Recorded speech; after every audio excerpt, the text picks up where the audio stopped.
సచివాలయంలో మహాలక్ష్మి గృహజ్యోతి పథకాల ప్రారంభం సందర్భంగా లబ్ధిదారులు సిలిండర్ అందజేస్తున్న సీఎం రేవంత్ చిత్రంలో మంత్రులు.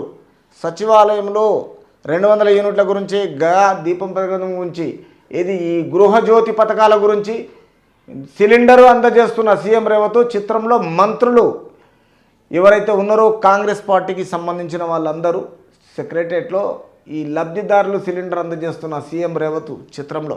తర్వాత నువ్వు మగాడితే వచ్చే పార్లమెంట్ ఎన్నికల్లో రాష్ట్రంలో మీ పార్టీకి ఒక్క సీటు గెలిపించి చూపించు అని CM Revanth Reddy BRS working ప్రెసిడెంట్ను కేటీఆర్ సవాల్ చేశారు. అంటే నేను ఇంత కష్టపడుతున్నా మీరు 10 సంవత్సరాలు చేసి ఏం చేయకపోతే నేను రాష్ట్ర ప్రజలను ఆలోచన చేసి నేను వచ్చే స్కీమ్లను నా మేనిఫెస్టోను నేను రిలీజ్ చేస్తున్న తర్వాత నీకు ఎట్లా సీట్ ఇస్తారు, ఎట్లా ఓట్లు వేసి గెలిపిస్తారు, నువ్వు మొగాడివైతే గెలవని రేవంత్ రెడ్డి చెప్తున్నారు.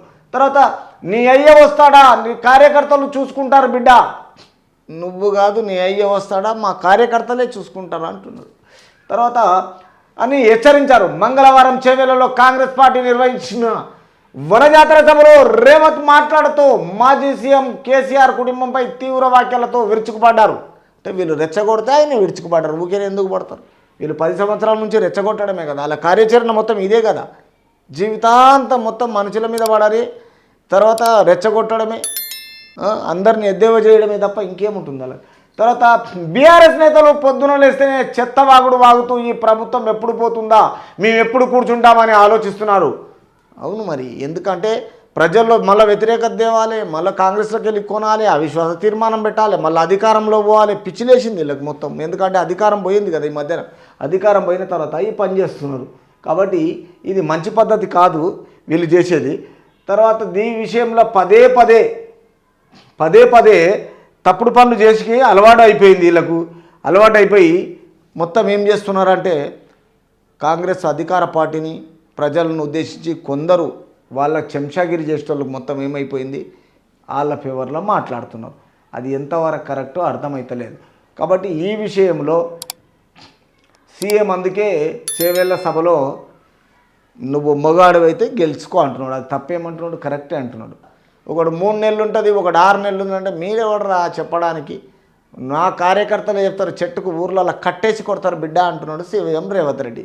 అంటే వాళ్ళని అనవసరంగా వాళ్ళను మాయమాటలతో చెప్పి ప్రజల్లో ఏదో వ్యతిరేకత తీసుకొస్తుంటే ఊరుకుంటారా కార్యకర్తలే కదా గెలిపించింది రాష్ట్రం మొత్తం. తర్వాత ఎన్నికల ముందు సీఎం రేవంత్ రెడ్డి అని చెప్తే కాంగ్రెస్కు 3 సీట్లు కూడా వచ్చేవి కావని ఓ సన్నాసోడు అంటున్నాడు. కేటీఆర్కు వేదిక మీద నుంచే సవాల్ విసురుతున్నా. ఈరోజు నేనే సీఎం, నేనే పిసిసి అధ్యక్షుడిని, వచ్చే పార్లమెంట్ ఎన్నికల్లో నీకు చేతనైతే దమ్ముంటే నువ్వు మగాడివైతే నీ పార్టీకి ఒక్క సీటు గెలిపించి చూపించు. అంటే నా కార్యకర్తలు నాకు ఇచ్చిన తర్వాత రాష్ట్రంలో నేను ఇచ్చిన వాగ్దానాలు నెరవేరుస్తా, నేను రాష్ట్ర ప్రజల గురించి పోరాడతా, కొట్లాడతా, ముందుకు పోతా.